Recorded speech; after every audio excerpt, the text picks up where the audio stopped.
Good day, everyone, and welcome to Episode 5 of Wavebeam, the official podcast of the Metroid database. I am Jesse D, and on board with me today are Site Director Capcom. Hi. Graphics Artist Infinity's End. What's up? And the two newest members of our team, Aurora Unit. Hey.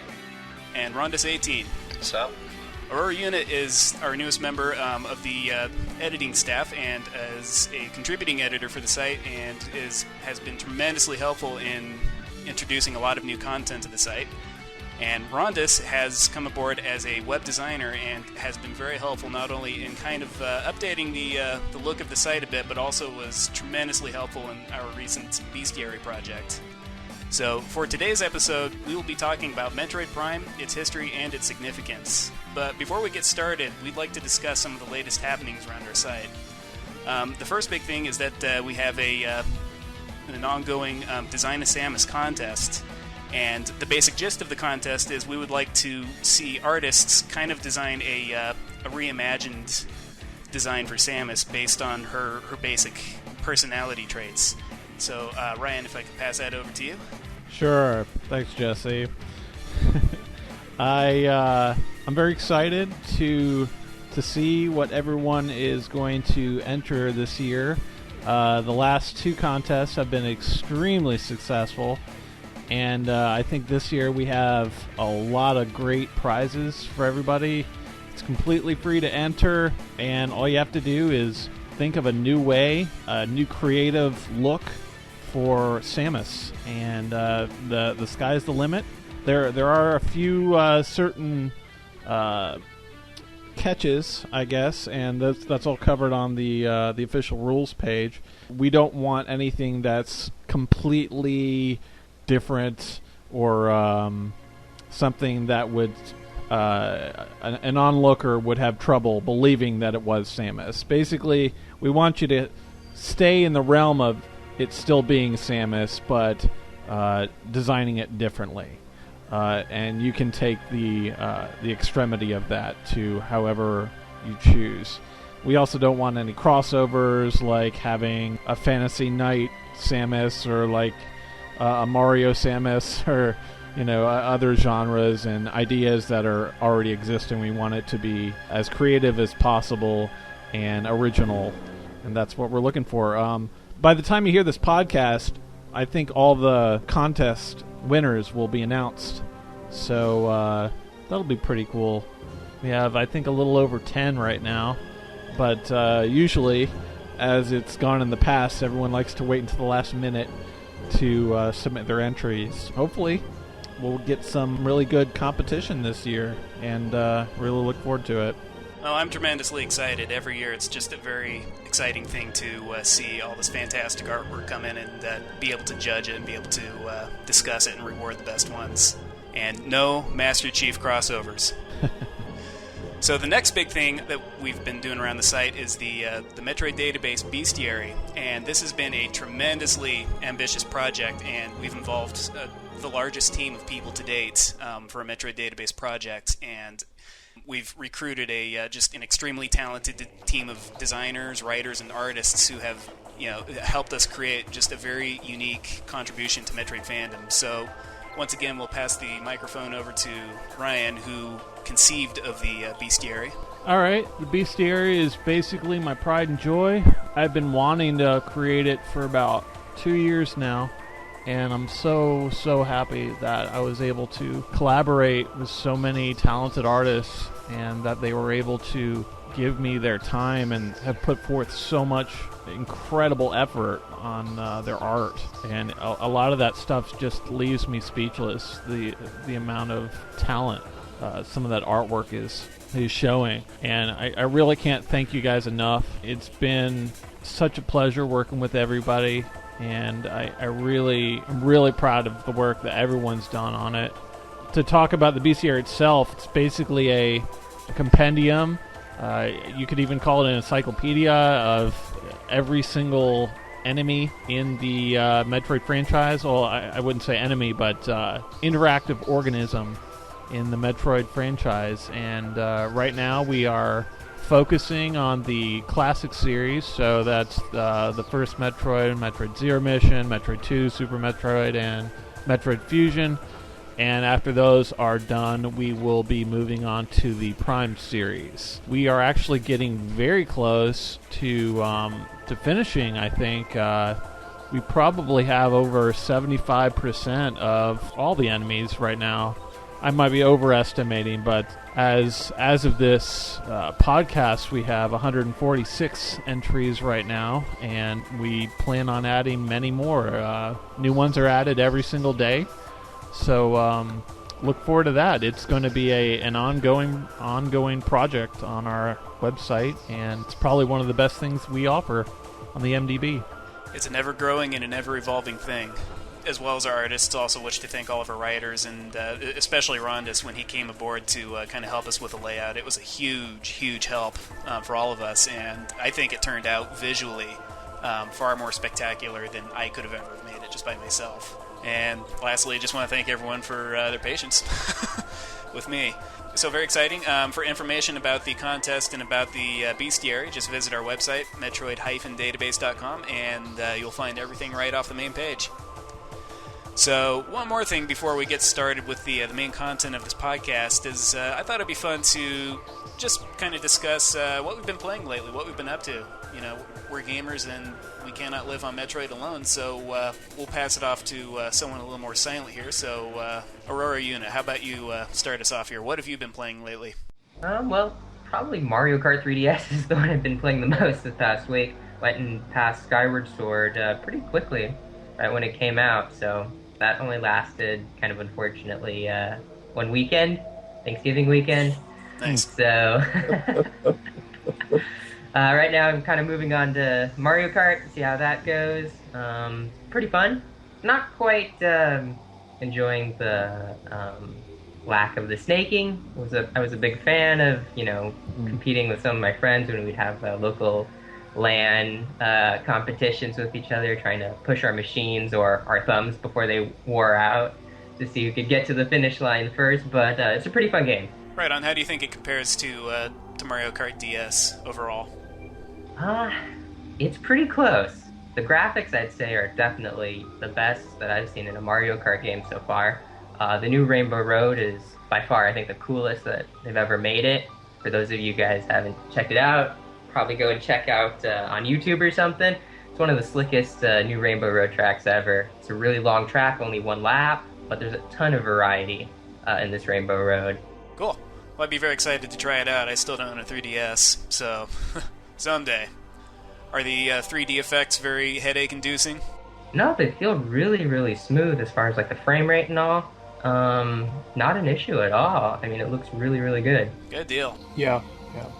The when I saw the trailer for that on the 3DS, that was the first game that really impressed me with the 3D graphics. More so than the Super Mario 3D Land, which I haven't played it, but I could not see how it actually works just through the trailer because of the camera angles. Has anyone here played it? Yeah, I played it. I played a demo of it. It's okay. I mean, they really simplified the levels, so it's not like these. I mean, if you played through Mario Galaxy, there's some stages in it that are kind of straightforward, and they're kind of more in a linear fashion, and these kind of are more along the lines of those levels.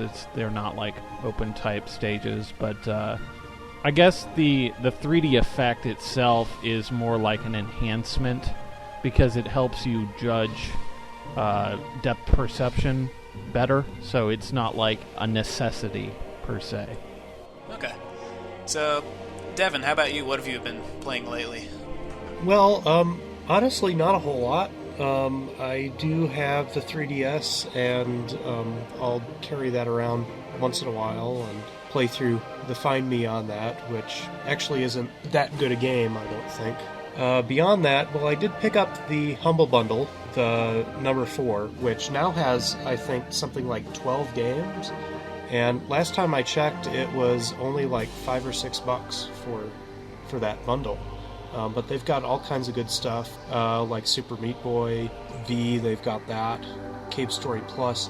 An incredible selection of games, and Shank's the other one too, but unfortunately my computer has been having issues, so I haven't been able to play them yet. Beyond that, though, I know we usually talk about video games, but I found a group of guys at the college who play Magic the Gathering, and I haven't played that in about 10 years, so I pulled my stuff out, and roughly about once a week I head down there and play. It's a nice change from the digital.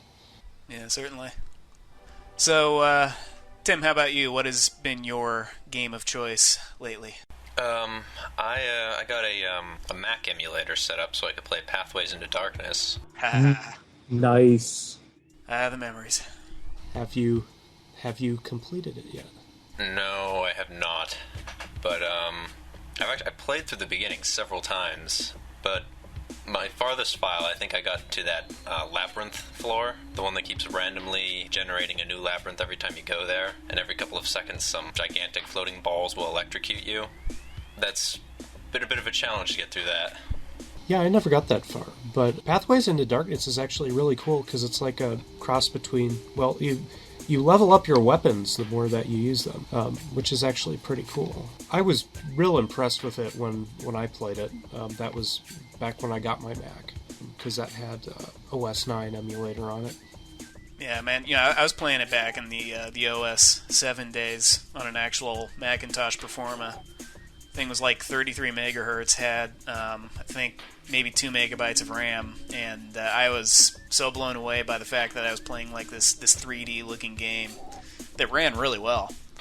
Yeah, and I was young at the time, and once I got to the the part of the game where you started finding banshees and the more advanced enemies, I really got stuck with it. But over the years, I got better, and I very keenly remember the labyrinth, and I very keenly remember not wanting to play it after that.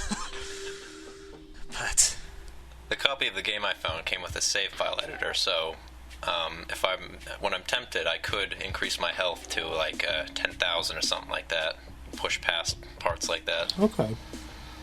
Well, yeah, all those old Bungie games now, most of those are free. So, like, Pathways into Darkness, I think is. They've also got Abuse, which is the Metroid style. It's basically like a cross between Metroid and Doom, because it's 2D. You have 360-degree aim with your character, and you can get... they're not permanent power-ups, but you can get power-ups that will like affect your jumping ability and your speed and movement. It plays a lot like Doom as well in that it's very aggressive, very much a shooter, but also level-based too. So, you can think of like the levels for a game like Doom, and then put almost a Metroid control scheme and 2D gameplay on top of that, and that's basically what you have. And that one's free too, so if you haven't played that yet, and I know we covered that in our recommended game section, but that, and actually I think too, Pathways into Darkness might be another good one to recommend. yeah, I'm on board with that. So, Ryan, how about you? Well, I guess you guys could already figure out I'm going to rant and rave about Pushmo. I've actually, lately, I haven't been able to play hardly anything due to work, but all of my time was spent, after Zelda, of course, playing Pushmo, and Pushmo is just this extremely, extremely addictive game, mainly because it's just so simple. And it's hard to compare it to anything, but a lot of people like to compare it with Catherine, a PS3 360 game that came out earlier this year. And mainly you're given the object to get to the top of the stage, and you have to push and pull these three-dimensional blocks, but you can only pull them out 3 times. But the best thing about the game, of course, is that you can design your own levels, and just it kind of brings this sense of camaraderie and sharing your own levels and trying to stump other players. It's kind of like this forward thinking, and it really promotes game design, and I think that's an extremely good thing to have. because it makes people pretty much come up with their own little games, their own little miniature puzzles. So it's a great game. A lot of people, of course, that are too macho to play it are probably going to be turned off by the cute factor. But I wholeheartedly recommend you play Pushmo if you have a 3DS. It's a game you should already own, and it's like $7. So there's really no excuse. You should already have Pushmo. Provided you own a 3DS. Right. Yeah, right on. Games that kind of push imagination and creativity and encourage that, on top of being able to share that. Yeah, I think is really a great thing. I experienced that a lot with like Picross DS, which isn't quite as in depth in that way as Pushmo is, but it still encouraged the creation of your own puzzles as well as the sharing of them. So yeah, cool stuff. So I have been pretty much binging on video games since I completed college in my spare time. So I just finished Uncharted 3 for PlayStation 3 and liked it. Didn't love it. It wasn't quite as great as Uncharted 2, but it had some fantastic sequences and definitely worth playing if you're into the series. And after I completed that, I had actually been kind of going back through the Legend of Zelda Oracle games. I just completed Oracle of Seasons and am most of the way through Oracle of Ages. And that's kind of been what I've been doing during my daily commute. And, of course, the big one I'm working on right now is Skyward Sword, which, having a blast with that, and, not without my complaints for that. I could probably go a whole episode about those, so I'll digress on that. But I think I'm probably the only person who hasn't beaten it yet, but that's okay because I'm savoring Well, I haven't the played experience. it yet, so. What's that? I haven't played it yet. Okay. Hopefully in about, I don't know, Christmas. Yeah, I took Okay. my time with it though. I had some other friends that just played it nonstop until they beat it, but I took my time with it and I thoroughly enjoyed it. Yeah, there's one of those on the podcast. Yeah, so that's pretty much what I've been up to lately, and it feels good to be gaming again. So it's great. So I think with that, we are ready to proceed with the main content of the podcast, discussing the history of Metroid Prime as well as the significance that it's brought not only to the Metroid series, but to gaming in general. And so Metroid Prime came about originally as a demonstration. It was a pre-rendered demo that Nintendo was using at the 2000 Space World Expo, where they were first unveiling the GameCube and its capabilities.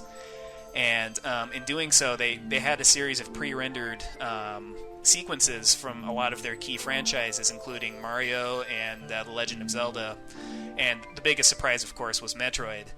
And I remember this was a big thing because this is the first time we got to see footage of what the GameCube can do. And so we're seeing, 128 little Marios all interacting and moving around on the screen independently. And then we're seeing the most realistic Link and Ganondorf, fighting that we had ever seen to date. And I remember watching this, and I remember the sequence where Samus, fully rendered in 3D, came running down a 3D hallway followed by thousands of insects. By far brought about the greatest cheer from the crowd who was actually at Space World watching this demonstration.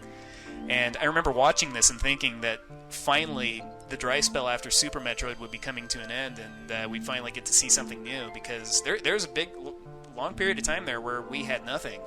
We're talking like, 8 years?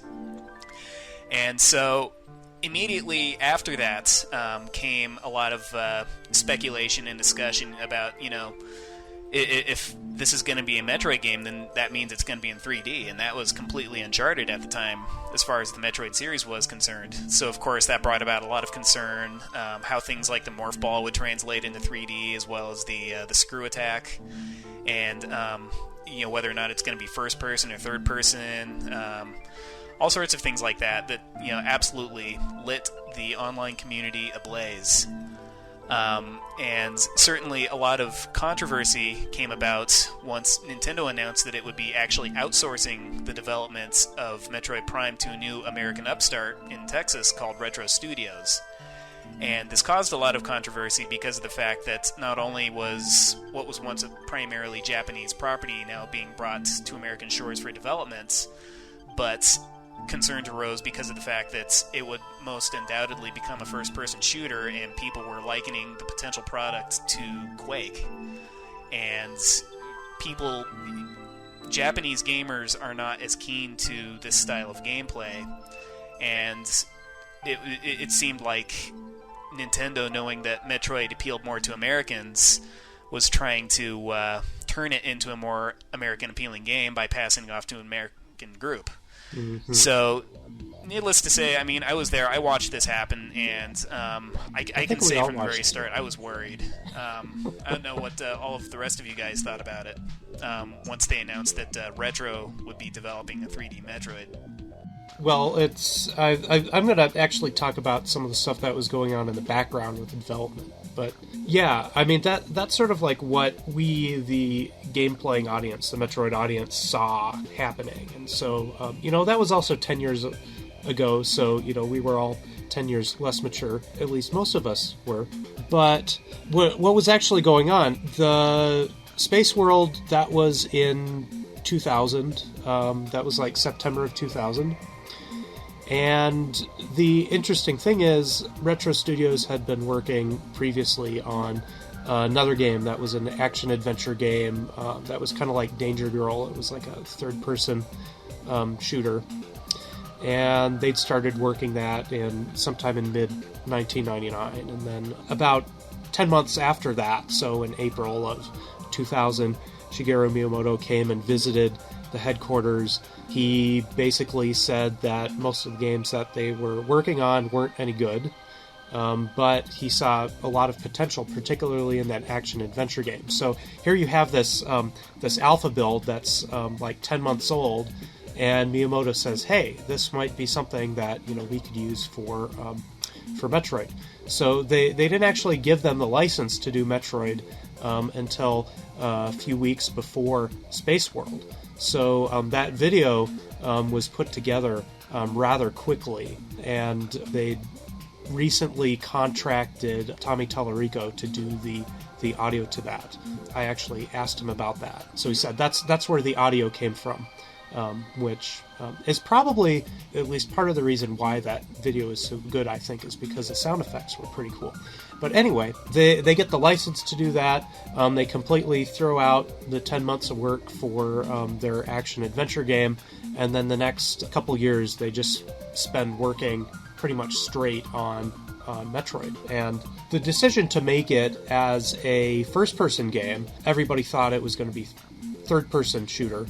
Part of that, as the story goes, is that Miyamoto says that you can't do Metroid in third person. But mostly, if you actually look at the team who made it, they were all guys who had worked on things like like Turok and Quake and Half-Life. So they knew how to do first-person shooter games. So the fact that they're trying to make this into 3D, they're basically going against the grain of their own skills. So in that regard, too, the decision to make it a first-person game is actually really good for them.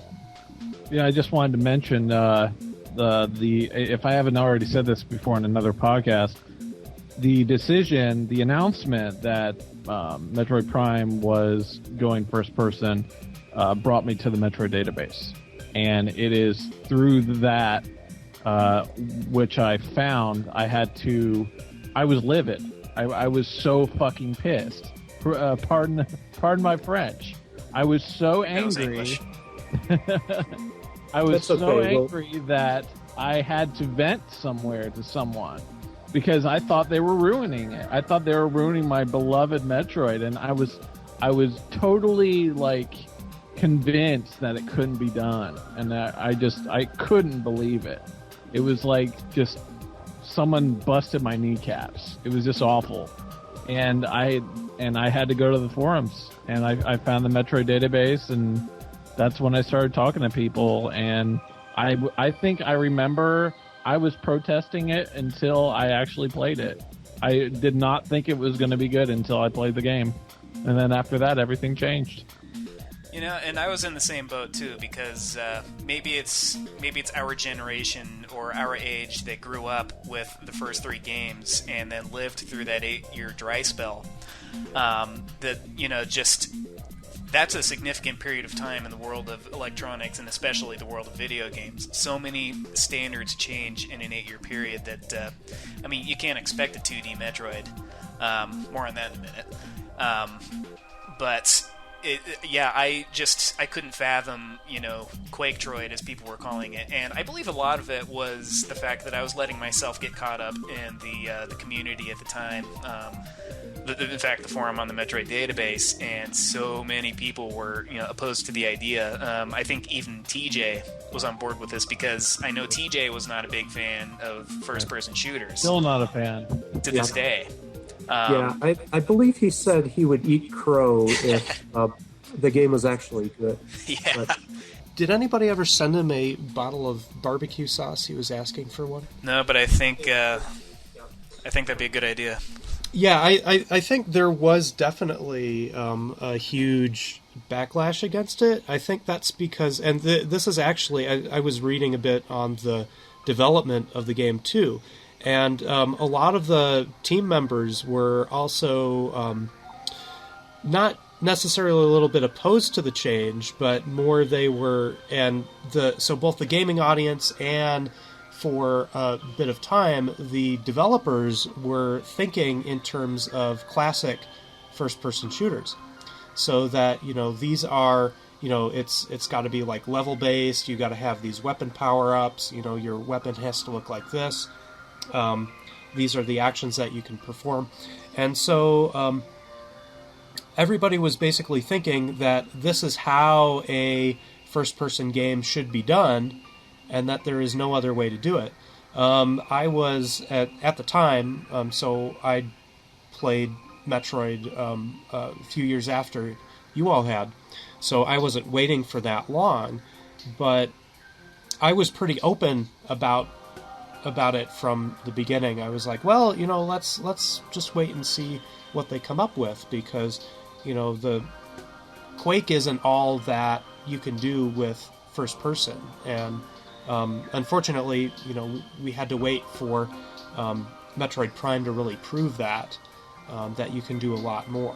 I think these days, now that we have like the Elder Scrolls, like Oblivion and Skyrim, that people are a lot more open to doing different things in first person. But at the time, it was this is, you can just do like death matches, and then stuff like Doom and Quake, and that's it. Yeah, exactly. And so part of it was, I may have been biased just based on what the community was saying, and I may have, also been very reluctant to begin with. But this around the same period of time, Nintendo had also announced a new Metroid game, then titled Metroid 4 for the Game Boy Advance, which pretty much gave me a ray of hope. It told me that Nintendo wasn't giving up on us, especially because it was being developed in Japan. And so I started to think, well, Prime is just, they're just trying to appease the American gamers, but they're still holding on to the core with this upcoming Metroid 4. And while that original demo looked absolutely terrible and Samus looked like a running turd, I still thought that, finally, we're going to have the real successor to Super Metroid. And so that's what I was fixated on, and that's what I paid attention to. And I honestly stopped paying attention to Metroid Prime. I would occasionally see screenshots of these really bizarre weapons that Samus would have, and screenshots of how the morph ball was going to look, and the way the map was going to look on screen, and I was very disgusted by that. But I don't know how long it took me to realize that I was just really blinding myself and not even considering the possibility that it might be a good game. I basically, forsaked it from the beginning. But, and like I say, I think it was a generational thing. Our two newer members, I'm not sure quite what age group you guys are, but, what Aurora and Tim, what were your perceptions of Metroid Prime? Did you play Metroid games at that point in time? Were you gamers at that point in time? Was this a period of time where you really were affected by developments? No. such as these? I wasn't paying attention to what was going on behind the scenes. I was just playing games. I was like 11 or 12 when Prime came out. The first system I ever owned was an N64, and the first game for that was GoldenEye. So I was a fan of first-person shooters. I believed in them, so I had no problem with Prime or whatever was going on behind the scenes. I didn't care. And probably for the vast majority of people out there, that's the case. And we're just kind of that unique subset of gamers who, obsessed enough about it to let ourselves get caught up as much as we did. There you go. Metroid Prime Deathmatch. We had that expectation that was set from playing the previous games, and we had these expectations that we were like, if it's not going to be as good or better, then it's going to be worthless. And when you completely change the genre in which you're experiencing that expectation, it's going to make us go crazy, or it's just really going to disappoint us in the end. I just wanted to say real quick, going off of what the other guys said, the younger guys, I don't think that a lot of people even knew what Metroid was, I'm sure there's still people that come on our forum where Metroid Prime was their very first game, and they think, or even just because that 8-year gap, to us it might not seem that much, but in the gaming world, 8 years is enough to completely wipe any remembrance of Metroid off the map, and people still think Metroid Prime is the first Metroid game. You got to think of this to put this in perspective. I think I was 8 years old, when I got my Game Boy and started, just getting into these types of games. So yeah, there were people who were born, when Super Metroid was still at the top, and weren't old enough to even be gamers until Prime. So it's an interesting thing. Yeah, for me it was kind of like I was stuck in between both worlds, because Prime was the first Metroid game that I actually ever played, but growing up I had been exposed to the Metroid series before. I had seen commercials of it, I'd seen it in print ads. I was always really curious about the game. Every time I'd go to the store or something, try out the demos and things like that, I was like, hey, where's that Metroid game, or type of thing. And the commercial of the Dachshund that goes into it was a Rottweiler, gets locked into the room with Super Metroid and comes out a Chihuahua. That one? No, it was for me it was the Metroid 2. The Kool-Aid crazy Kool-Aid commercial. That's actually that true was for me. My earliest recollection of the Metroid series, unfortunately. But anyhow, so when Prime came along, I was just kind of getting into kind of console video gaming.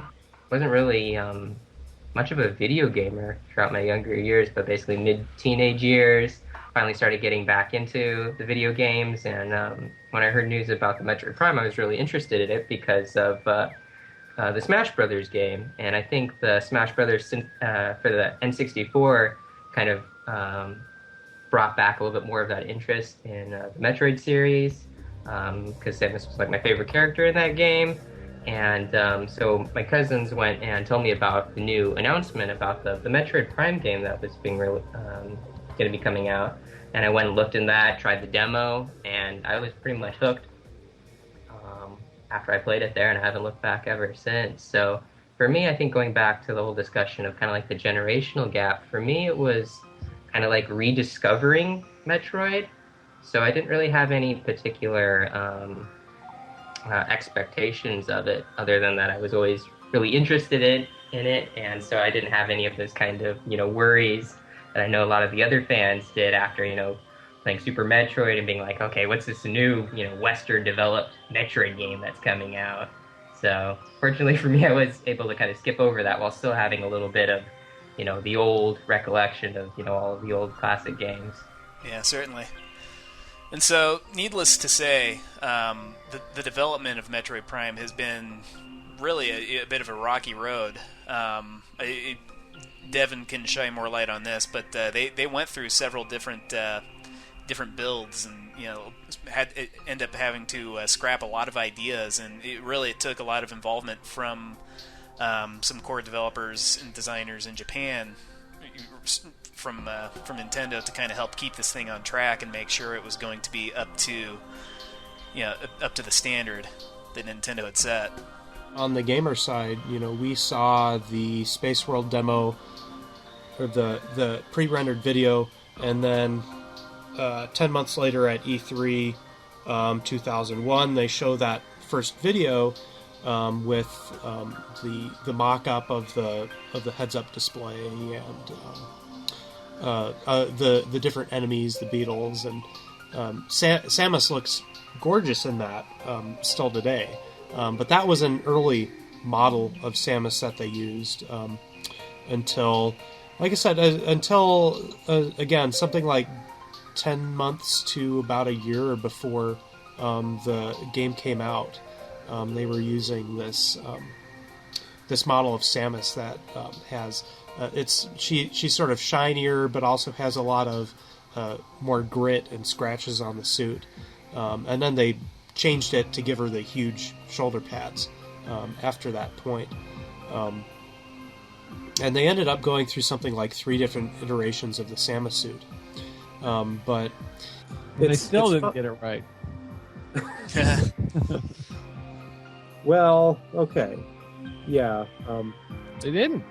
The first Prime model looks terrible. I mean, if you compare it to 2 and 3, The visor's kind of wonky looking. Yeah, I think the shoulder pads did it for a lot of people too. Yeah. There was that one theory that was going on the forums about where those came from and why she has such big shoulder pads. And well, the reason is it's for the fish, and the fish keep her cool inside the suit. So that's basically they're just giant goldfish bowls that keep the water in, and that keeps her cold and in Magmore. So now, see, I thought they were holding like a couple of hamster wheels, and that's what was powering her suit. No, that was a dark suit. That's right. Yeah, and then the squeaky wheel of the squeaky hamster wheel keeps away the dark vibes of the dark world. And that's how you can survive. But unfortunately, the squeaky wheel also does damage to you. So the thing about the dark suit is that with that hamster wheel, it actually completely protects you from the dark vibes of the dark world. But unfortunately, the squeaky wheel of the hamster drives Samus crazy, and so you still take a little bit of damage, but it's not from the dark world, it's from the hamsters. We can save that for the next podcast. Yeah. Well, I want to know how the light suit works. I can't wait. You'll have to figure that one for yourself. On the next episode of Waving. Yeah, so they showed that second video at E3, and then there was, I think, another video that was released about the same time, I think, where they were showing some in-game footage, like with Samus coming out of the spaceship, and then some real-time test footage of the Parasite Queen, who at the time was just in this big room rather than in the generator. So her environment and the way that she operated changed completely. But it's funny because the last video that they showed before E3 2002, which was their sort of like their beta build, they're in the final the home stretch. This one looks a lot. I think it's from like February of 2002, but it looks a lot like a first-person shooter still. If you look at the gun that she's got, where it fires missiles, it's actually got like this little compartment that has lots of little missiles that sort of fall down, like a multi-missile launcher. So it's a very first-person shooter style gun. But in the period between then and E3, they completely changed that design and got it so that everything was pretty much done. But yeah, I think in terms of like gamer response, The E3 2001 video was pretty huge because the quality of the pre-rendered videos, as well as the cool things that they were doing with the HUD. But yeah, I don't think it really has that clincher until you sit down and play it, if you're one of the more old school players. But honestly, I mean, I think looking at what they did with the game, I think if that had been my first Metroid game that I'd played, I think I would have absolutely fallen in love with it, just like I did with Metroid 2. Is that sort of the development story that you wanted to hear, or? Certainly, it all comes down to the experience in the end. Yeah, it came together. I mean, like I was saying before, Japan really had to get involved. Even Miyamoto was coming in and telling them that Retro was struggling with ideas for how Samus was going to jump, how flipping through the air was going to work, Morph Ball and stuff like that. And he told them, if you guys cannot pull off the Morph Ball in 3D, then you guys have no business making this game. And so I always thought that was kind of a remarkable thing, coming from him especially, to be telling this group of developers that. And sure enough, in no time, they got a very flawless, very realistic and very convincing morphing ball mechanic implemented that worked very well in 3D. And so, the final product, once it finally got released in, 2002? Yep. Hang on, let me check the Metroid database and I'll get the dates for you. That was a good year. 18th, wasn't it?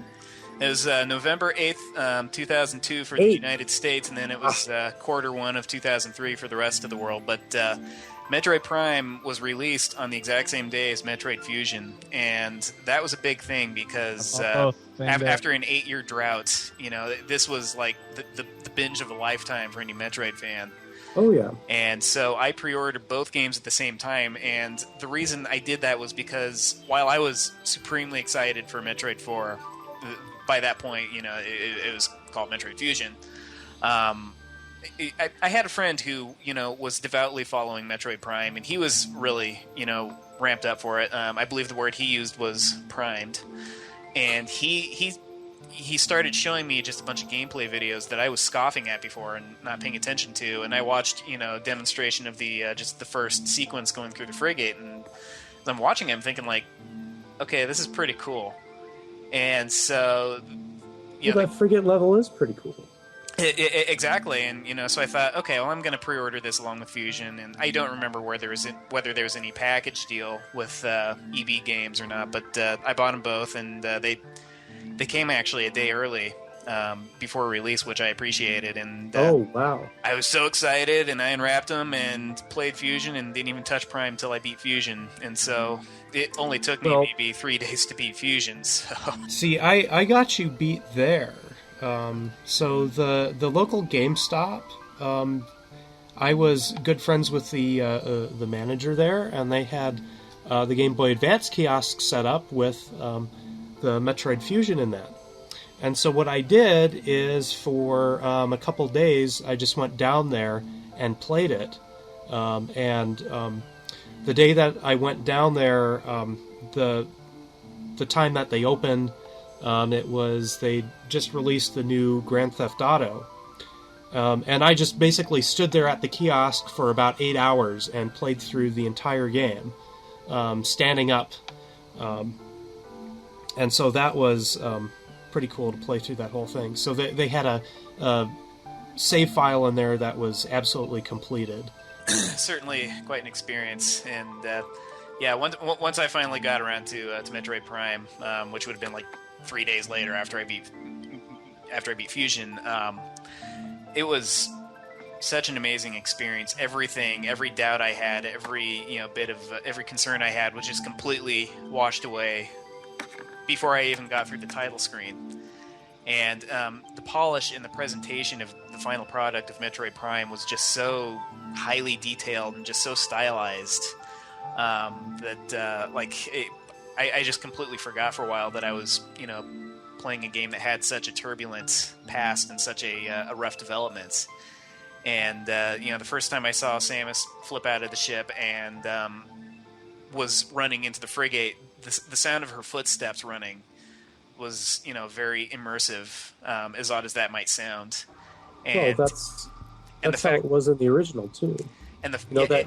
and the fact that it sounded so, it was immersive, and you were playing a first-person game, but it wasn't Quake.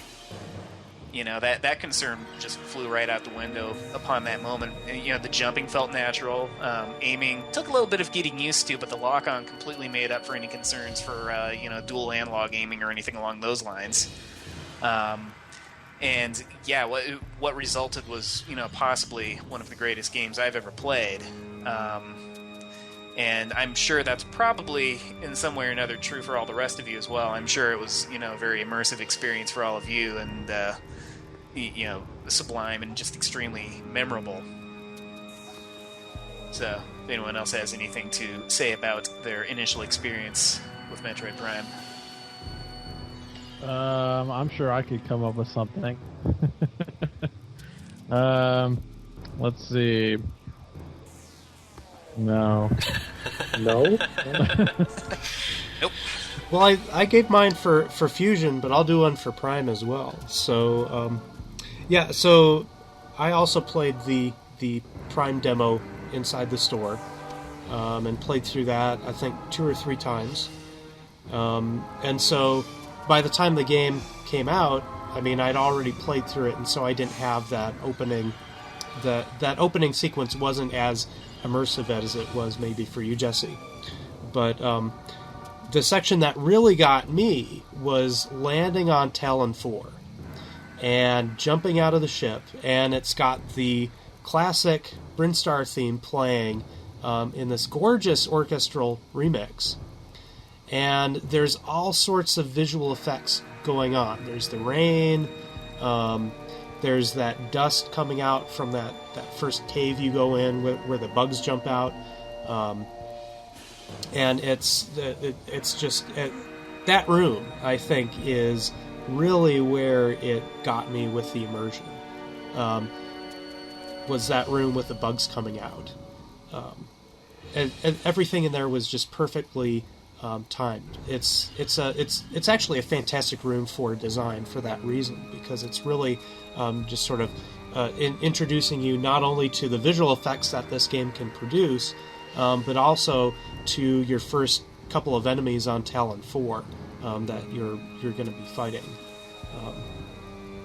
And so, for me, it was literally that first 5 minutes, not even 5 minutes, on Talon 4 that really shows the immersive nature of the game, not only through the audio, the music and the sound effects, but also through the visual effects, and then you've got that all wrapped up inside the visor. Just absolutely fantastic. Yeah, there were so many minute details, as you were describing, just randomly seeing bugs, scuttling around below you and, through the cracks and whatnot. And so many things to scan, and so many little things, such as when you land on Talon 4 and you look up in the sky, all the little raindrops are accumulating on your visor, and they're bouncing off of your gun arm, and stuff like that. That especially considering that this system was succeeding the Nintendo 64, this was huge stuff. The steam that shoots out from the pipes and clouds up your visor. I love that effect. Yeah, the rising heat, all sorts of things like that. Little details such as using the X-ray visor and being able to see Samus's hands through her suit. That's just attention to detail that I really appreciate. And to be able to top that off with very finely tuned gameplay, certainly not without its flaws, but those were few and far between, and so much to research. That the research element alone really was able to water down the pacing of the game such that it wasn't just a mindless first-person shooter. You're not just running around like Quake, firing every single thing you see, but you're actually taking in the environment. There's an actual history to it, an actual lore, and to be able to study that and have it help you solve puzzles in the game and proceed.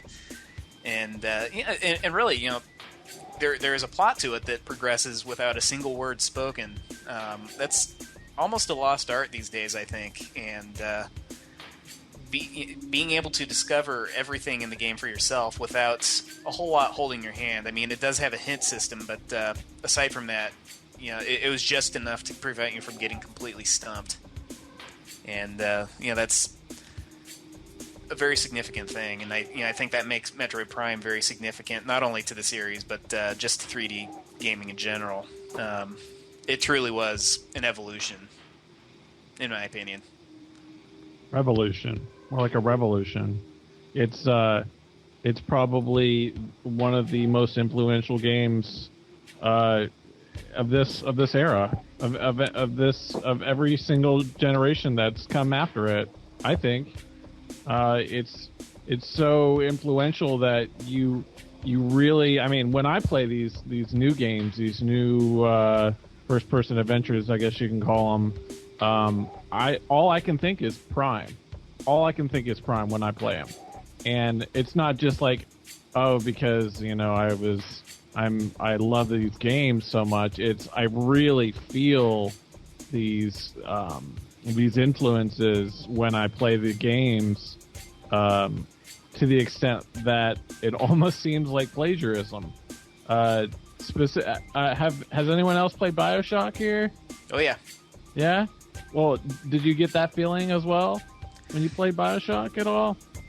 Yeah, especially like the recordings. The recordings, it's just like the lore and the kind of the way things progress and the leveling up and how you traverse. I mean, of course, there's not like the platforming aspect, but a lot of the gameplay, I feel, is very, very influenced by the Metroid Prime series. Yeah, and just the research element alone, that really, we've seen that in like games like Tron 2.0, which probably not a lot of people have played, but we've seen it in Doom 3. Probably other games I'm not thinking of offhand, but Left 4 Dead. Sure. I mean, that had stuff written on the walls, but it's the same thing. Right, exactly. And then, yeah, if you want to say that, you got to say Portal as well. Yeah, I think most first-person shooters these days have these little things that you can find that have little bits of story with them. I mean, even like Call of Duty 4, that's got it. I'm sorry, World at War, that's got it. Fear has got it. That's pretty much just standard now for first-person shooters, is having those little logs. Exactly. And other small details of Metroid Prime. I mean, Nintendo has always been keen about keeping the Metroid Prime arc separate from the classic arc, as I like to call it. And what's interesting is to see that despite the fact that all of the Metroids 1 through 4 and Other M still move on as if the events of Metroid Prime never happened, we still see little things such as like the green details, the green lights on Samus's suit, little aspects of the design like that, and even certain things such as like the first-person aiming felt very Metroid Prime-ish, and there were certain environments in Other M that just felt like they were right out of Metroid Prime, and the trails on the morph ball. Yeah. What's that? The trails on the morph ball. Oh yeah, exactly. In fact, the whole design of the morph ball. Yeah, that's a good point.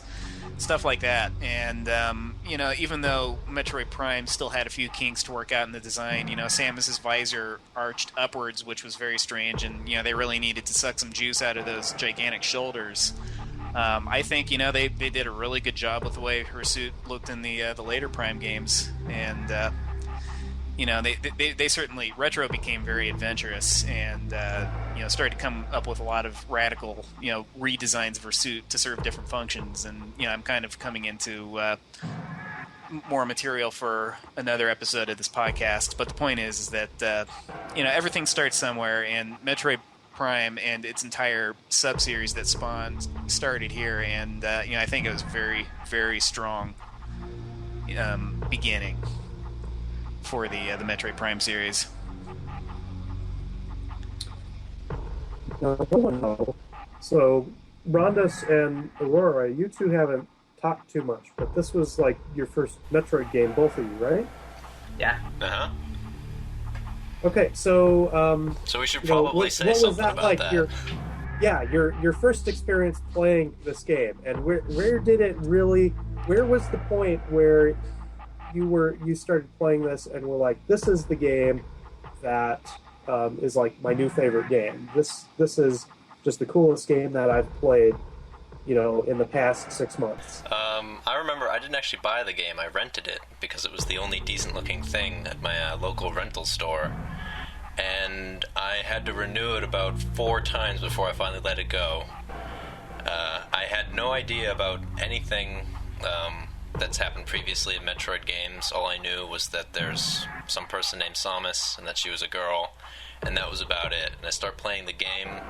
Something about a distress signal. Samus lands on a ship. For some reason the crew are attacking me. I have no idea why, because I thought I was there to help them. I had no idea what the space pirates were.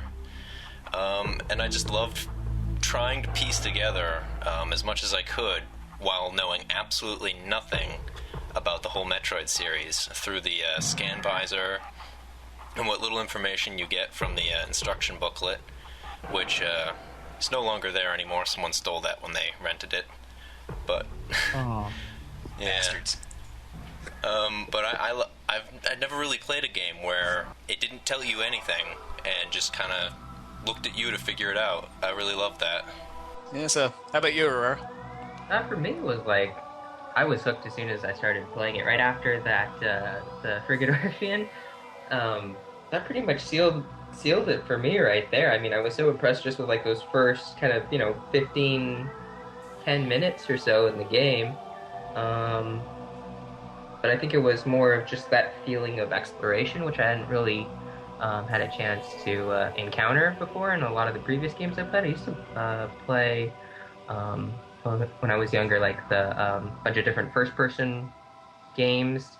My friends would usually, invite me to go and play things like Wolfenstein and Descent, all these, old kind of first-person HUD games. So I was really, comfortable with kind of like the first-person perspective, but being able to experience kind of the first-person adventure side of that in Metroid Prime, I think was just so refreshing for me as a gamer. The scan visor system, I know a lot of people see it as a chore to go and scan things, but for me it was kind of like the thing I would do. Every room I would get, I would take the game and every level just piece by piece scan every last wall to make sure I had all of the scan logs. So I think for me, just that whole combination of getting to try something fresh and so cutting edge at the time, with first person, with the scan, with the exploration, and not having it be just the straight shooter was one of the reasons why it stuck. So I'd like to open up this discussion a little more then, and kind of talk about of Metroid Prime. What were your favorites? So what I mean by that is some of your favorite levels, level music, bosses, power-ups, things like that. And of the power-ups that are unique to Metroid Prime, as well as ones that had to be kind of adjusted or adapted for the new style of gameplay. All right, I'm going to take everyone's favorite. The Phazon suit. Hell yeah! Or as I like to call it, the Halloween suit. Yeah, basically, the Phazon suit is probably, well, in my opinion, the most badass part of the game. It gives you this extreme feeling of empowerment. It looks so badass. She does that pose after she gets it. After you fight the big what is it, the Omega Pirate? Yeah, that awesome Omega Pirate battle, which is probably the best battle in the game. Well, just shy of the Prime fight, but yeah. After you get the Phazon suit, it's just like, oh yeah, and you just start kicking ass. and just really, it's really exciting after that part. And you don't have to worry about touching Phazon anymore, and you can just jump through those areas in the Phazon mines that are just like Phazon everywhere.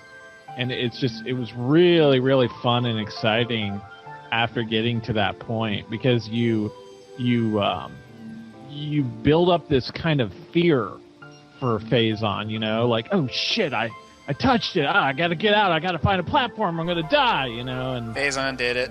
Yeah, Phazon did it, exactly. Yeah, and getting the Phazon suit was just great. It's just awesome. I love it. Love the Phazon suit. And you know, the Phazon suit is actually a very significant point for the series, because it is from that Dark Samus kind of takes form. Right. So yeah, that's definitely a big thing. Yeah, that's why Dark Samus is so badass too. I thought you were gonna say that's why Dark Samus is so dark. Well, that too. Dark Samus is just a little emo. Dark Samus doesn't have any friends. Yeah, can I send my Samus redesign as Goth Samus? Emo Goth Samus. I support this. Oh please no! She's got her journal where she writes all the log entries from other M into Dear it. diary. I talked to the Omega Pirate today, but he ignored me. He wouldn't even like me on Facebook. Tears of blood coming from her visor. Oh yes. Yeah, definitely. So, how about anyone else? I mean, what are your favorites? You know, what things, you know, really among the levels, the songs, enemies, bosses, items, etc., really stuck out to you guys? I really love the Chozo Ruins, and I will claim that they are the greatest environment in a video game, at least for me, to date. I think they're a really great kind of introduction into the game. I love the mix of the atmosphere, the music, the environment with it's the first place that introduces the lore, and like I said before, I didn't know anything about anything before Prime. So at first there's these space pirates running around everywhere, and now there's just these ancient ruins. It's quite the contrast, and there's some kind of ancient race that's leaving messages all over the place, and I was fascinated by it, and I was so happy that when I found out that Prime was not some kind of a, just level-based game, but you're just roaming around the entire world, and I finally got to come back to the Phazon, or Chozo Ruins for a second time to run around that area again. Yeah, and that like having ruins like that is really, that gives it a very Metroid feel.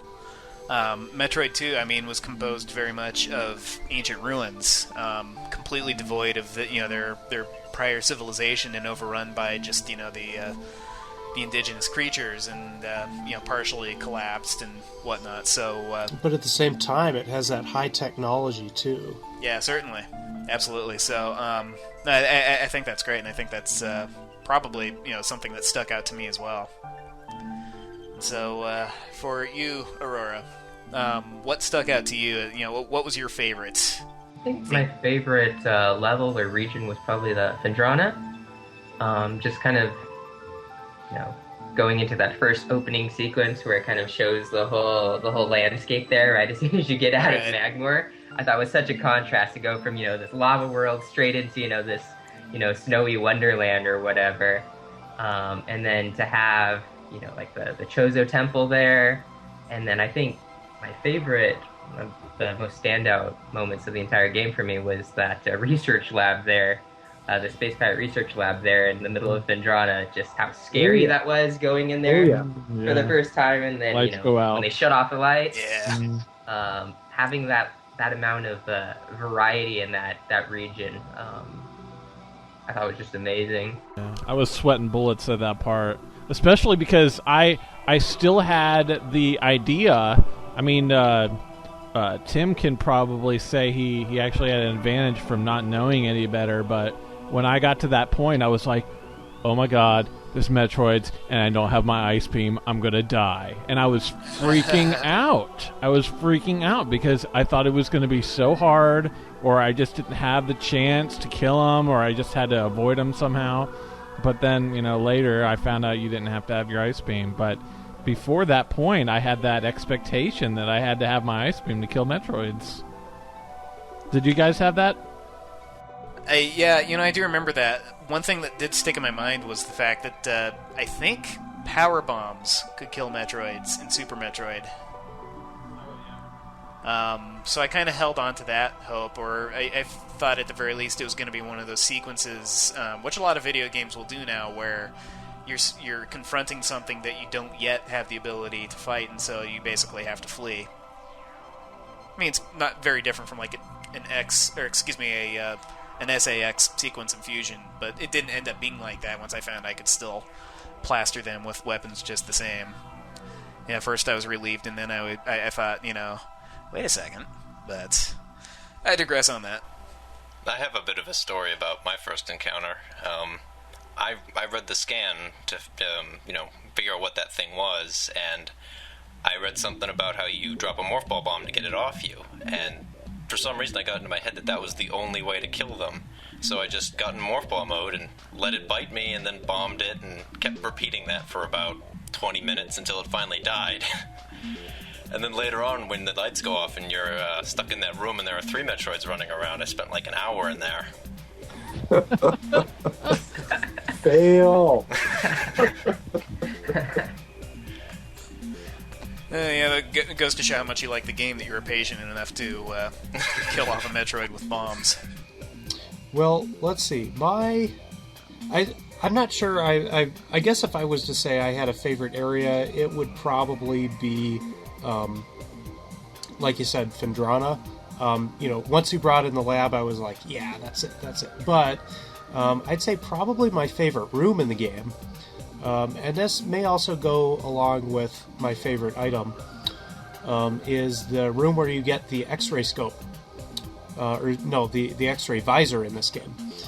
So you enter that room, and it's got the visor in the middle, and then you're just surrounded by walls in this little shrine. And then you can't get out. And so of course you use the visor, and then that way you can find that exit. And the design of the room is actually pretty cool because it's got that shrine, it's got those trees. It's actually got a nice architectural design. And then you run into the Chozo ghosts, which I think that may be... that's the first place where you see them, right? I think you can, if you backtrack, encounter them in other places. Oh, yeah, okay. But, yeah, I think you're right. Yeah, you do see them in other places, but this time you've got the visor, and so you can see where they're going and more easily defeat them. And it's really cool to have that contrast between the trees and the ghosts in the trees. That's pretty cool there. And the birds and the bees. Yep. Sorry. I was just thinking about this, but I also want to. The X-ray visor has, I think, the best visual effects of any of the visors in the game. But I also want to give a short shout out to the. They call it the space jump, but it really should be the double jump because you only have one extra jump. But that's actually a really cool item because it gives you that extra bit of maneuverability. And so you feel like you can do just so much more just with that one extra jump. Well, they were space jump boots. They were specifically boots. They weren't the actual space jump, because if it was the space jump, you would be like, uncontrollably tumbling and somersaulting in the air and making yourself sick while you do it. So they changed those to boots instead. Yeah, I remember seeing that and thinking kind of, WTF, but realizing that I would probably become so dizzy I'd be about to puke if I had to actually watch the screen spin, right. From doing an actual space jump. I understood why they did it that way, and I understood that you have to make these kinds of compromises sometimes, and for everything else they were able to pull off, I wasn't going to complain too much about it. And yeah, this is true for a lot of video games, 2D or 3D. Having that double jump is so liberating. It's just like the game anew in a way. So I can see that. I mean, it's just that real small thing, but you feel like you can do 10 times more with that. Exactly. So, I liked the most about Metroid Prime, or what I should say my favorite power-up was the grapple beam. And I know it's very rarely used in the game, but the sequences where you can, and how you can blast through Magmoor Caverns so much more quickly once you have that. And it is so much fun when you have a sequence of little grapple points and you're just kind of swinging off them Tarzan style. I thought that was really cool, and I thought it was cool that they, instead of having it be a regular beam that fires from the cannon, instead it comes from Samus's other arm. And it's just like a little a device that's just kind of attached to her underarm. I thought that was actually kind of a smart idea, in my opinion. Yeah. And I think Prime 3 really kind of took the idea and built on it a bit more, but there's just something very satisfying about being able to swing from point to point to point over a gigantic pool of lava and be able to pass the room in just a matter of seconds. It's something I wish they would have built on quite a bit more, but it is what it is, and I found that to be really enjoyable. I also really enjoyed, as far as levels go, Talon Overworld, especially after the Bryn Star style music has been moved and replaced with the more familiar Talon Overworld song. That was such a cool song, and it really enhanced the ambience of that level. And I think I can relate to that because as a child I had gone on so many camping trips where I'd be in sort of a rainforesty type place in the rain. And so it was like, I could kind of see what the air must have smelled like in this place, and I could see how it must have felt to be there. And to see it so alive with so much flora and so much fauna, and it was such an organic world, and that's always been something I've appreciated and looked for in a Metroid game. So those are certainly the things that stuck out to me the most. Those kind of my favorites or my highlights, so to speak. So with that, I think it's time to move on to the last portion, talking about just if there are any additional points of criticism that we haven't already covered today, related to Metroid Prime. Specifically talking about we covered the ability to kill Metroids without the Ice Beam, which is sort of a departure. But there are other things such as glitches in the game, speedrunning, rewards for scanning everything, the possibility that you may miss scanning something and be completely screwed over. There are points about the North American log files in the game versus the European ones, and differences that those have created within the story itself. So if you guys have anything to add to that. Yeah, I just want to give a little disclaimer here first, which I think most of this stuff, for the most part, I think falls in. One of the interviews with the developers, they were talking about how they enjoyed looking at the boards, and how a lot of the comments I think most of the stuff that we're talking about here are just really small things that don't really, for the most part, take away from the entire experience of the game. Certainly. And so I thought that was kind of funny because they were basically saying, yeah, we checked the forums, and a lot of those complaints seem to be mostly just like sour grapes about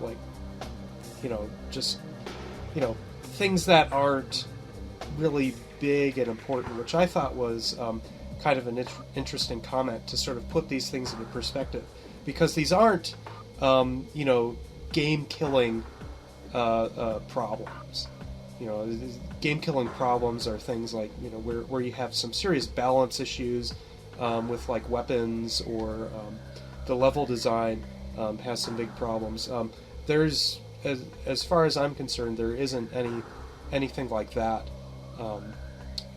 that's wrong with Metroid. It's just sort of these little things that I do think sort of distract a little from the polish, but overall, we do have to say, yeah, this is a really fantastic game, and even 10 years later, running on 10 years now, it's still good. Yeah. I was going to mention the whole speedrunning thing and the exploitation of the glitches and stuff. Very similar to Super Metroid, in that they, these people that were obsessing over these exploits were able to just push the game so far and it not break. And it really, I think it makes the game even better. I think it enhances the game. That, of course, these original builds, and I'm sure they fixed some things in the later releases of the game, but it's kind of like this parallel with Super Metroid. I mean, of course you can, if you try hard enough, you can do some really nasty things, but you can do some really just unexpected things in Prime or Super, and you can still play them, and you can still enjoy them, and you can have more fun with them than you did previously if you want to take it there. And how do we judge a game? How do we judge that aspect of the game? Discuss with me.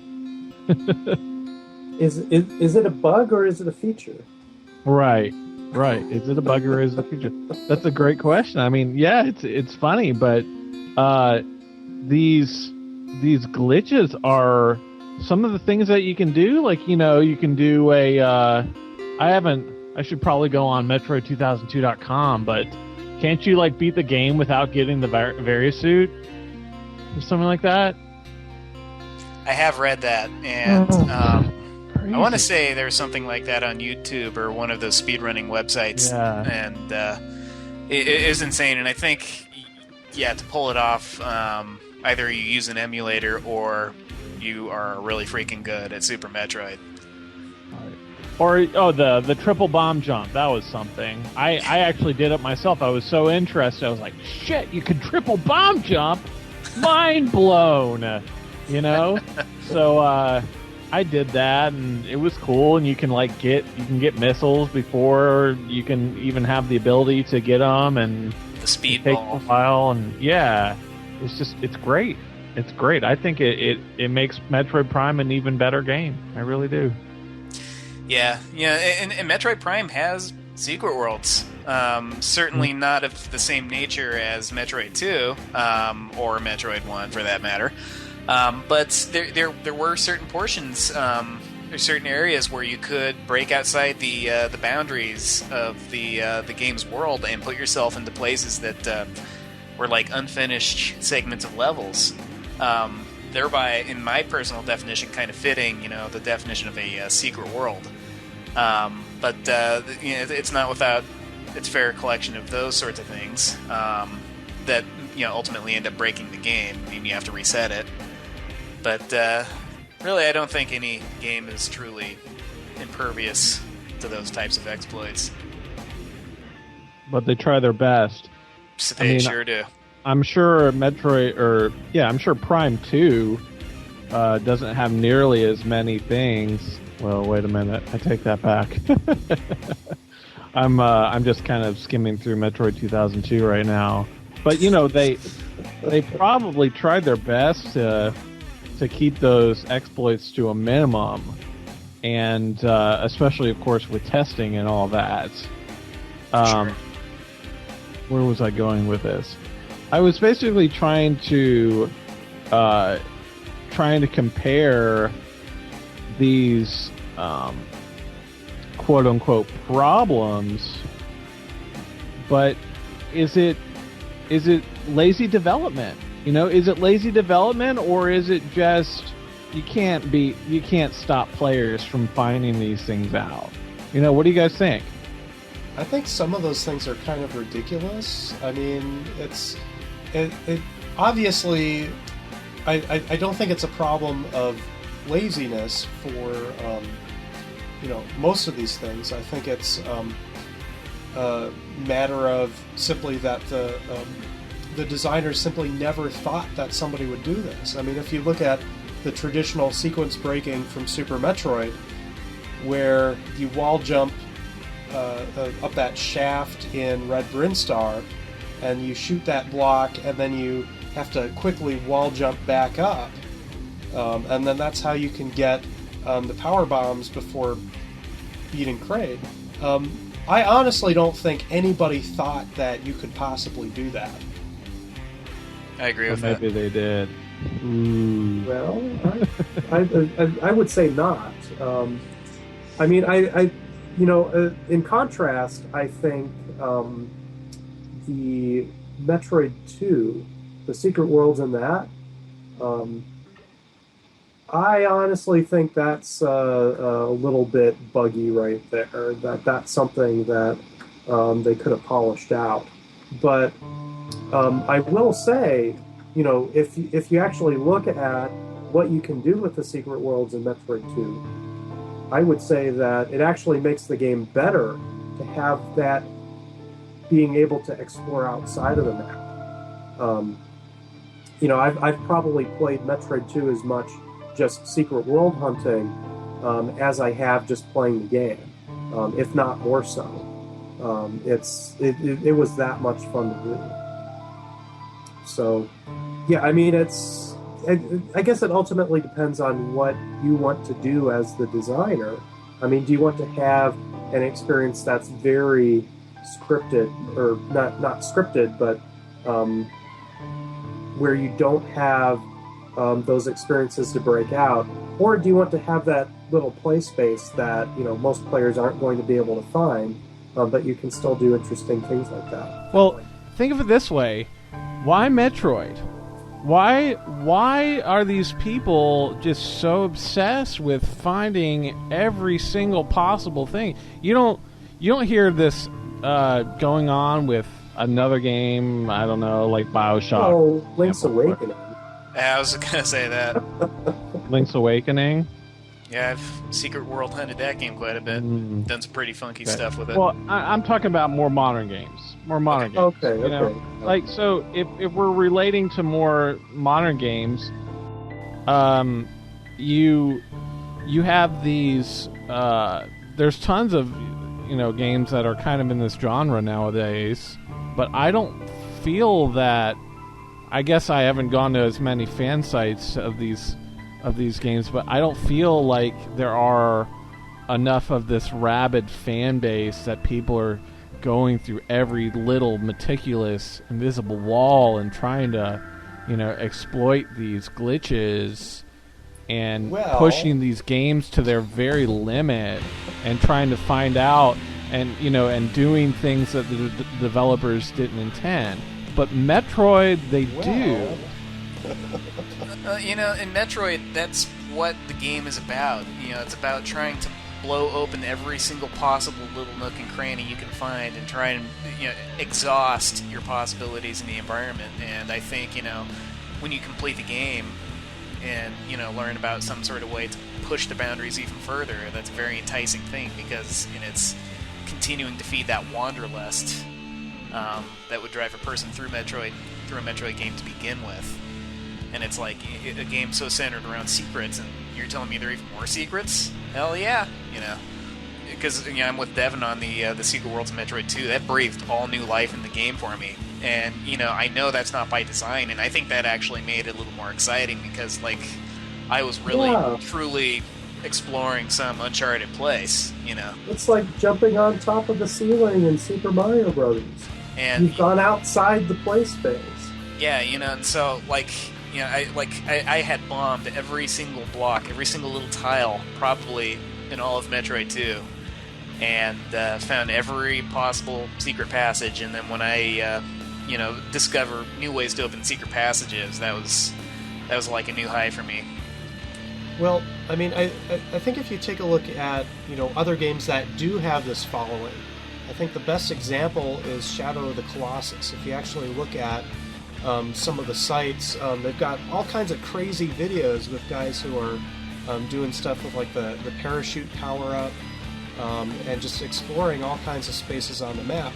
I think, just sort of like looking at this, I think the two key components of the gameplay here, first off, you have the exploration. I think that definitely kind of has to be there.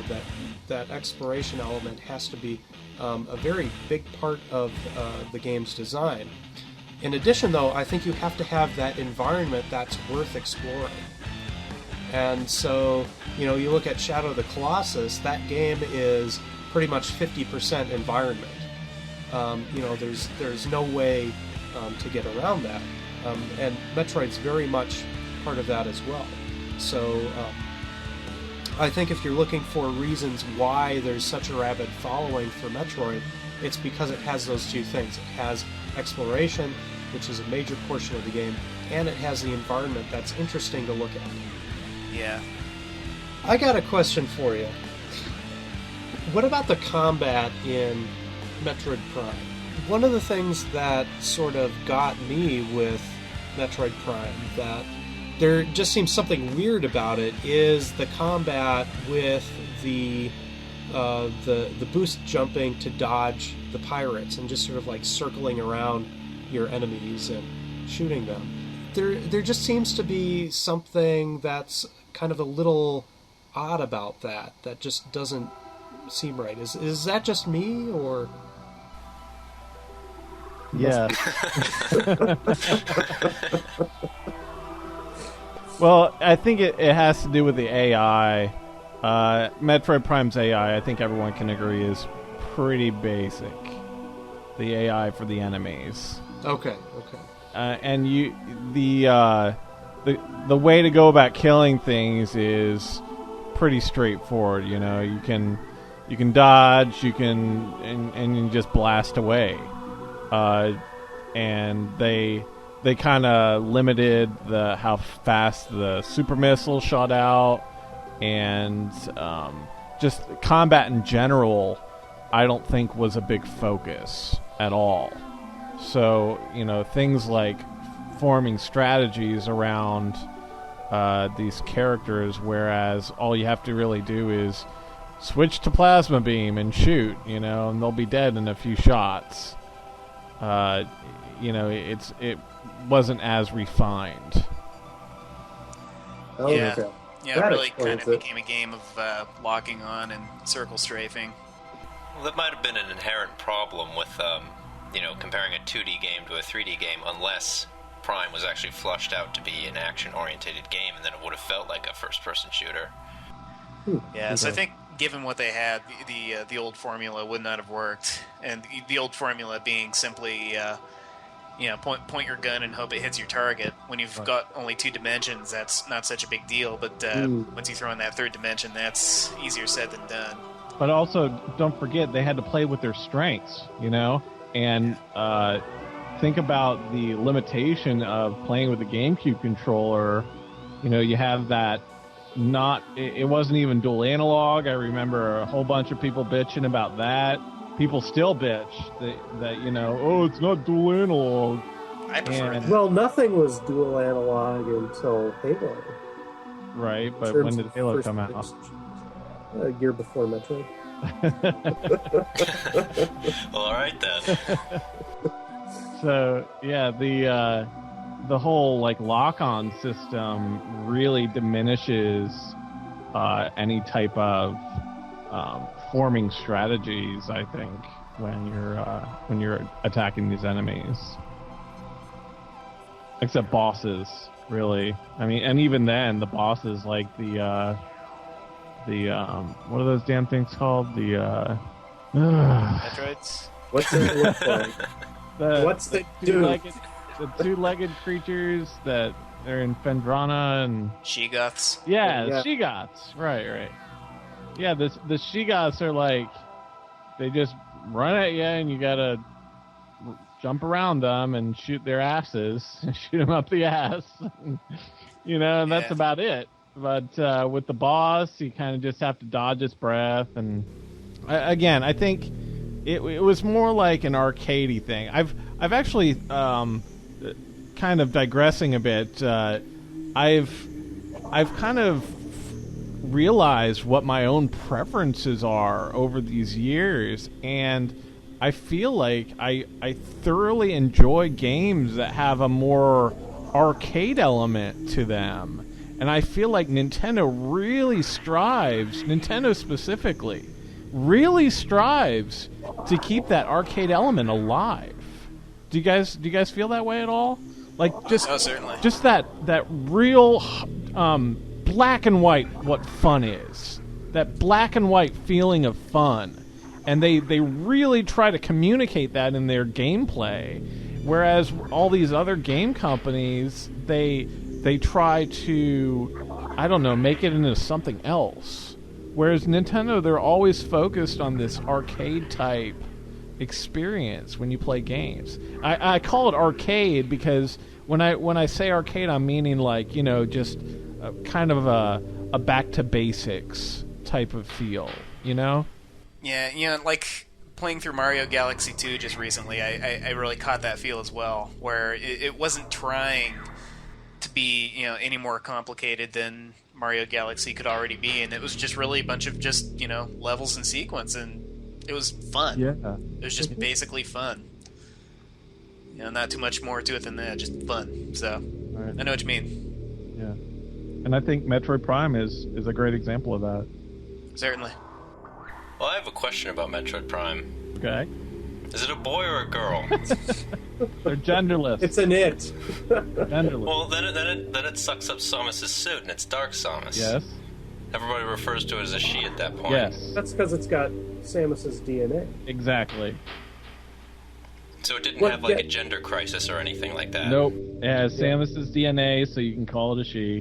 What gets me though is the in that Mike Sneath interview with Shine Sparkers, where he refers to Ridley as a she. Yeah. I'm actually kind of curious now how the Well, actually, I think that's like an artist thing, because Okay. a lot of times when you talk to artists, they'll use she as the universal pronoun. You know what I'm trying to say? It's like some people will refer to, you know, a vehicle in the feminine, Sure. she. Yeah. Or maybe he just didn't know. That's probably a pretty likely explanation too.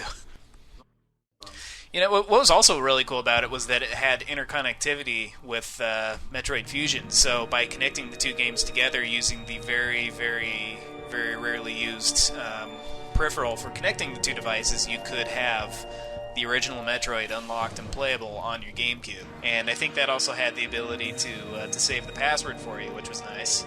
And And fusion suit, Yep. And that was the other thing. You could unlock an alternative costume for Samus, which was the fusion suit, and it would actually change colors based on whether you have the Variety or the Gravity suit, and those would parallel with how they appeared in Metroid Fusion, which was a really cool touch. And I had actually, the second time I played through Metroid Prime, I did it using the fusion suit just for the fun of it, and it was neat to see just sort of an alternative take on it like that. I just thought of something to kind of go off of that. This is mostly for Rondus and Aurora. If Metroid Prime was your first game, which it seemed like it kind of was, how do you feel that? How could you describe like the transition from the way Metroid Prime got you into the Metroid series? Describe that to me. Like, how did it make you Metroid fans? Because it seems like it did. The transition into becoming Metroid fans? Yeah. Well, you said you had known about Metroid before then, Yeah. right? Okay, so how do you think like Prime sealed the deal, or you must have you played Metroid Prime, but then did you go and play Metroid Fusion, or what happened there?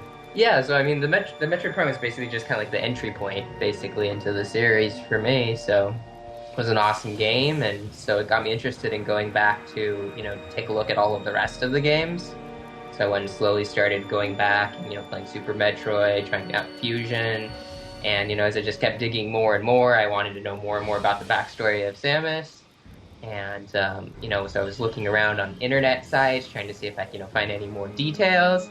And that was one of the reasons why I joined up on the Metroid database back when we were, trying to get, Sharon Lover was trying to get the Metroid manga translated, because I was, really interested in finding out, more and more about the series, kind of going deeper than what you could kind of get from the games as far as like the characters were concerned, just trying to get a better understanding of it. So yeah, for me, Metroid Prime was just kind of like a entry point into the greater Metroid series, and I started seeing all of the things that I had missed, because I had always been interested in the Metroid games before, but I'd never really gotten a chance to try them out. So the transition was pretty natural for me. Okay, thanks. Did that kind of answer your question? Yeah, sure. I mean, do you feel like it was difficult? See, what I'm trying to get at is, this kind of relates to that one thread. Why don't enough people like Metroid? And it seems to you as a pretty natural transition. And you kind of, I guess you had the, you were open enough to the series. You weren't close-minded. You were open enough to the series to keep enjoying it. Where it seems like there's just something that's keeping people from even trying it. Do you ever? In a ways, marketing. Well, Yeah, for one marketing, thing, sure. it's on the GameCube, and most people who play first-person shooters have had an Xbox or a PC. So I guess there's that. But then also, there's two, and this I think Jesse's brought up before, is that you look at, a first-person shooter game, and then you look at Metroid, and Metroid is not a first-person shooter. The gameplay is very different. And then you look at, compare Metroid Prime with, something like Zelda, and it's not quite, something like Zelda either, because it's all in first person. And so you have, it's sort of halfway between these two different audiences. And as a result, I think that may be kind of one of the limiting factors there, is that it doesn't have those elements that appeal to a first-person shooter audience in terms of, say, controls and types of gameplay, but also it has sort of like too much of that first-person aspect for people who are used to something like more along the lines of like Zelda. Okay. Or maybe that's just doesn't make any sense. Tim, do you want to add anything onto that? Well, we know that people can enjoy the Metroid style. I mean, Batman Arkham Asylum and Arkham City, both very popular, and they're very similar to Metroid Prime. So I think it's largely more representative of Nintendo's problem with the market that it would appeal to than it is necessarily a problem with people not liking Metroid. I think missing out on the N64 was a problem, because a lot of people love Zelda, specifically because of Ocarina of Time, back before Nintendo had to compete with Xbox and PlayStation 2. So that game got more exposure than it probably would have if it came out on the GameCube today. And Metroid getting stuck on the GameCube as a means for breaking its 8-year hiatus kind of helped it skate by under the radar, and people just haven't been exposed to it as much as they would be. So you think it was a timing thing? Timing, marketing, wherever the demographics were, and the demographics that would have appealed to it. All right, cool. That's all I wonder. pretty good idea. Yeah, we could do a whole podcast on that, really. Yeah. So, I would say, it sounds like I we've didn't covered... get to talk about my favorite stage. Oh! What's your favorite stage? I like the wreck ship. Or whatever you call it. The wreck ship? Frigate? Frigate, The wrecked frigate Orphean. Yeah. Yeah, that was really awesome, actually. I didn't expect Especially that the was going to music. happen. The music and, like, Oh yeah. it's kind of blurry and it's hard to see and it's You know what just... sucks? Yeah. You know what sucks about that level though? If you explore it before you have the gravity suit and you get all the way to the bottom, You can't get back out? you can, but it'll take you about an hour. Yeah. And there is that save point, I think, down at bottom too. So it's like save at the bottom because it's Yeah. right at the bottom of that shaft that you need the gravity suit to get up, and it's like, oh, Okay, then. now I have to spend the next 40 minutes trying to get back out. The doors also, having to turn every single door on, kind of dampened it for me. But at least you have the gravity suit. Hopefully. Yeah, that was a cool thing. That took me a little while to figure out that you had to use a combination of the thermal imaging along with the wave beam to be able to activate a door. Because not only do you need to be able to power it, you need to figure out where to power it from. Right. And so that was a cool thing. Like, I had never seen that in a video game before. Later on, it showed up in like Splinter Cell Chaos Theory, where you had to use a specific type of visor in order to trace power lines or wiring in the wall back to a switch or a point in which it could be powered on. And so that's not something I've seen in a lot of other games, and kind of a test of resourcefulness in that regard. I did want to say one last thing. He'll probably appreciate this. I want to give a shout out to Darren of Shine Sparkers for being so supportive and for pretty much coming out of nowhere and making a really good fan site, and how he did that 25th anniversary video, and it was just badass.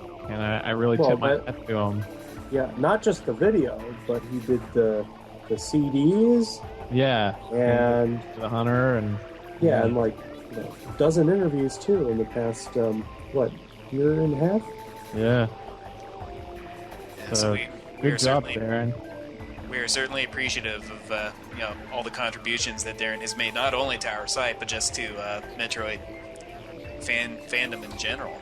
Mm-hmm. Just a lot of very unique, original content, and a lot of things that certainly we would never have thought of or been capable of, really.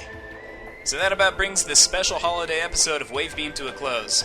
We've covered a lot about Metroid Prime today, and for sure there's a lot more that could be said about it. I'd like to thank all of you guys for today's discussion, and I would also like to thank our newest team members for joining us as well. Lastly, I would like to thank our listeners, our community, and all of you who've submitted entries to our contest. Please visit our website at metroid-database.com to see more information about the contest and other exciting features. Have a happy holiday, and we will see you next mission.